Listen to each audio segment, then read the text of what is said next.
We're back on the SportsMax Zone. So while viewers were glued to the Tokyo 2020 Olympic Games, veteran Jamaican jockey Shane Ellis produced one of the great rides to win the Jamaica Derby at Caymanas Park on the 7th of August. The victory aboard Calculus was Ellis's 6th Derby win and 4th in the last 8 years. And just in case you were one of those tied up by the Olympics, here's a look at what happened. The rest seem hopeless at this stage as they're about to flash past the 5/16th inch further and beyond, and magnificent Dane Nelson, who turned for home in the 2021 Jamaica Derby. A quarter of a mile to go. Further and beyond continues to hold that lead. Calculus is over on the rail.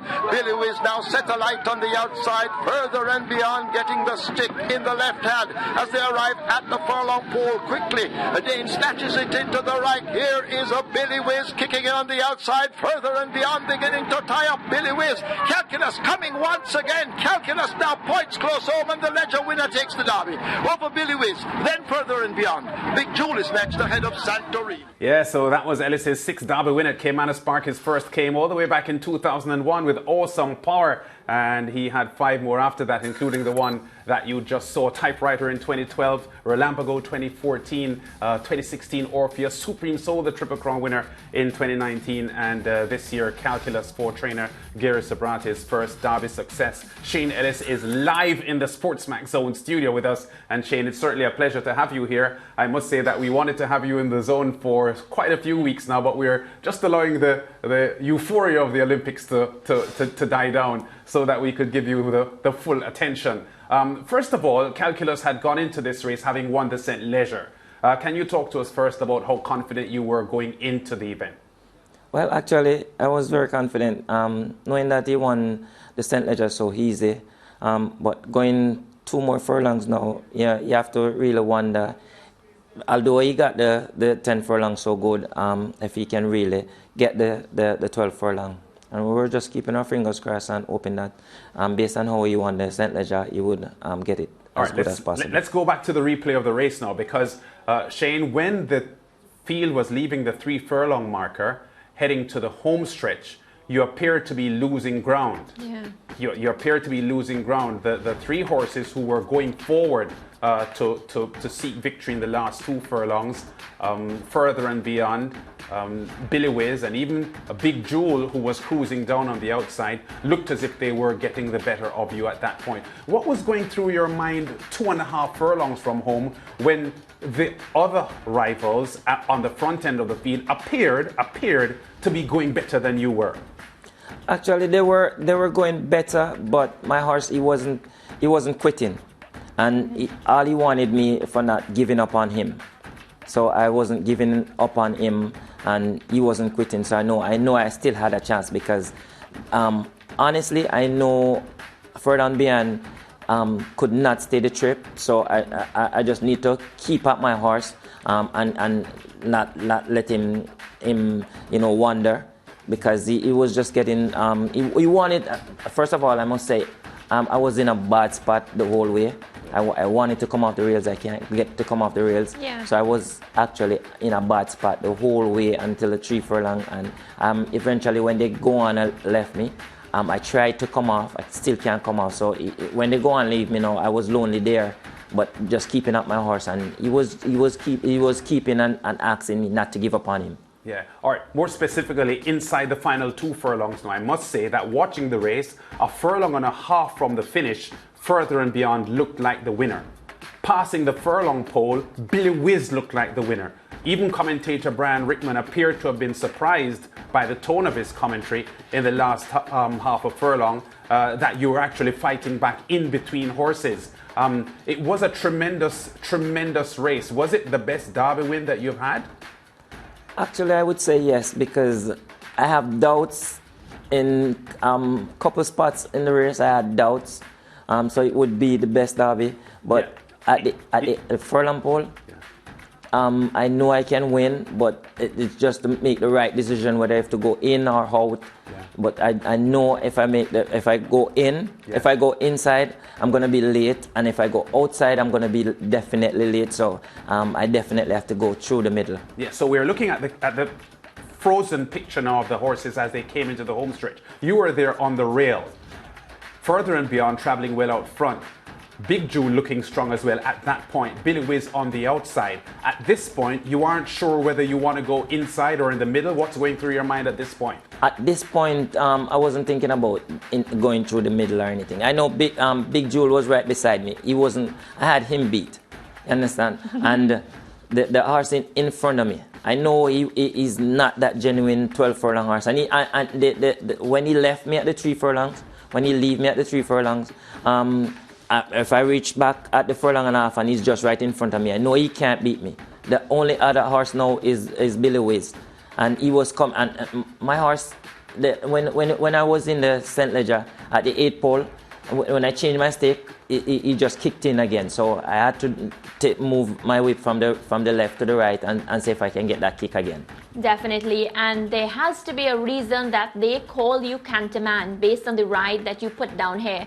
And you're going to tell us on the SportsMax Zone, for all the horse racing fans that love you, why they call you Canterman? It's just my fans always give me that name because my riding style, how I always relax on horses and let horses relax. Just the riding style and how I always crouch on a horse, how I sit on a horse. Yeah, so Lance went into, all the tactics that went into that particular Derby win. But I want you to talk to us about how special the horse that, crossed the finish line calculus was in order to secure that win for you. He's very special because at the start of the year, I didn't have a horse. I actually had Regnant at first, but Regnant got hurt. Calculus beat me in one of those races, beat Regnant, and after that, Regnant got hurt. So I had no horse in no time, and then the owner, Mr. Mirage, Shivan Mirage, he got to purchase the Calculus, and he's my owner. I won the Triple Crown for him, so he asked me to come and ride the horse. I had to ride the horse because he's my genuine owner that I want. I've been loyal to Mr. Mirage. Yeah. You understand? The Triple Crown, connection. So I definitely had to ride that horse in the St. Leger. And it worked out very good. Mm-hmm. Shane, now that the race is over, can you tell us, because you were put in a position, I want you to tell us what were your trainer's instructions as you got into the particular, a Derby is a big day for a jockey and of course the owners and the trainers. What were the instructions from your trainer, one, and were you able to stick to those instructions, the situation that you were boxed into? The trainer didn't give me any instructions. The trainer said, well, you know the horse, you won on the horse in the St. Leger. So you know the horse. I don't have to give you any instructions, and you're the man, so. Well, Lance, only a big jockey. The trainer says, you're the man, no instructions. You said they call him Canterman, but another name that he has is Big Race Jockey as well. So no instructions? No, not necessarily. He has won 22 classic races, and he has won over 100 races in Canada as well, and also has won races in Trinidad and Tobago. But Shane, the horse, as you said, changed owners. One Trini owner to another Trini owner. It was Shivan Maharaj purchasing the horse from Shivam Maharaj. And you gave Gary Sabrati his first triumph in the Derby. Has anybody spoken to you about this being one of the best Derby races they've ever seen? Because everyone talks about the 1979 Jamaica Derby when Emilio Rodriguez won aboard Lucky Old Son. You were probably 5 years old, 6 years old at that point. I don't think you were at Caymanas Park watching that race, but I'm sure as a horseman you would have heard about the excitement of that race. Has there been anyone comparing those two races? Because this was a pretty special Derby, wasn't it? Yeah, lots of people give me comments about the race, and it's all over. People are talking about it. In a long time you haven't gotten an excited Derby like this, and it was very special. Yeah, well, we're going to go to break now, Shane, but when we come back, we're going to delve into something with a little bit more of a Caribbean-wide feel and getting to know Shane Ellis a little bit better. Back with more on Shane Ellis and the SportsMax Zone after this.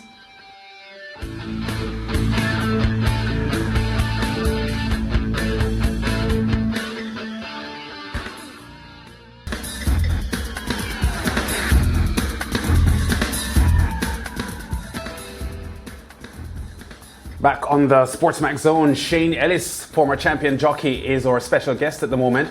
Third leader all time in wins in Jamaican horse racing. behind only Winston Griffiths with 1,663 wins. Trevor Simpson, 1,493 there. Shane Ellis at 1,279 ahead of Charles Hussey, Dane Nelson, Omar Walker, Andrew Ramjeet, and Emilio Rodriguez. Of course, several of those are retired, so their statistics won't go up, including Winston Griffiths, Emilio Rodriguez, and Charlie Hussey.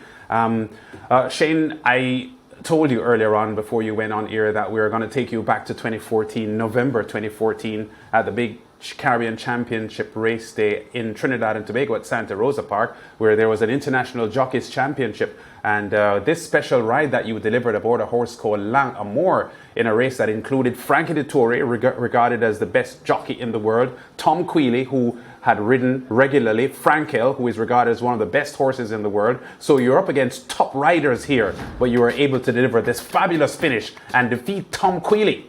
Let's get the commentary now.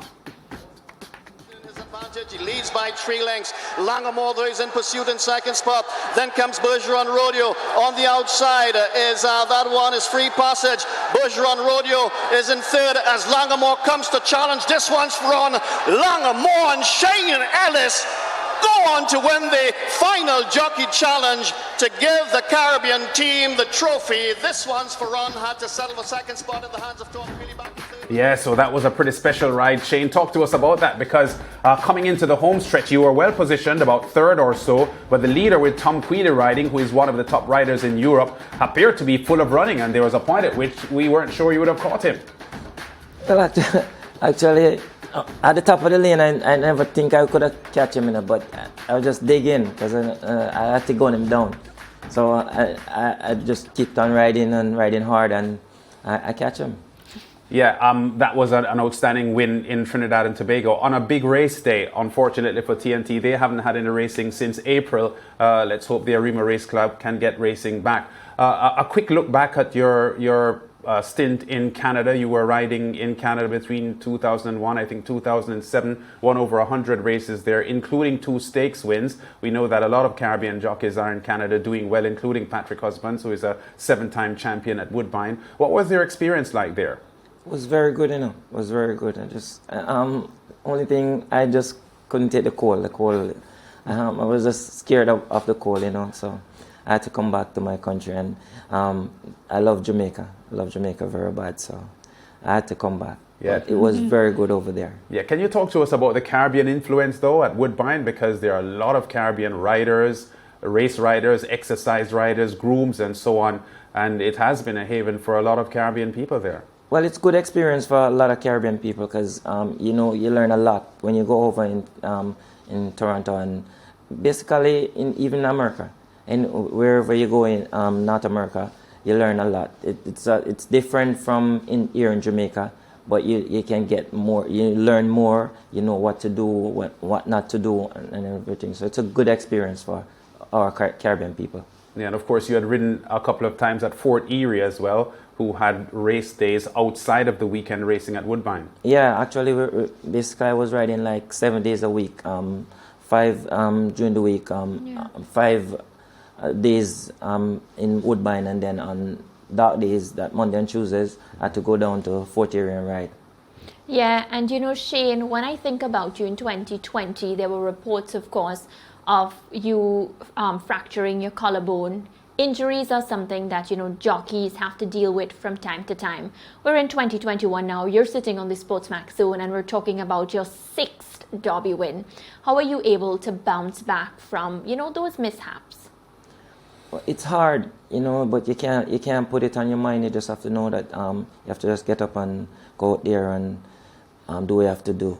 Keep on doing what you have to do because, this is what you do.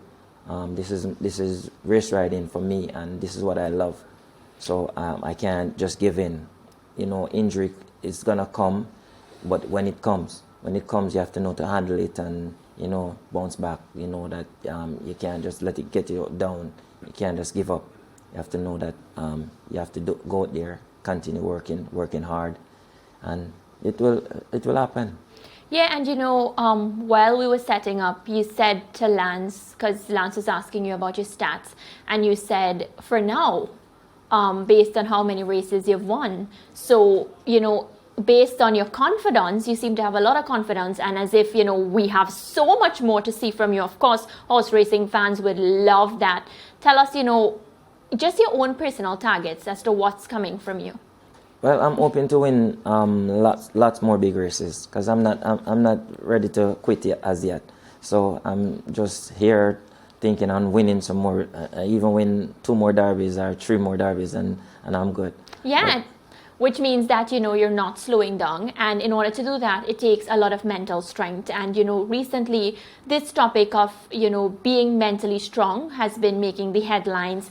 How are you able to keep that focus?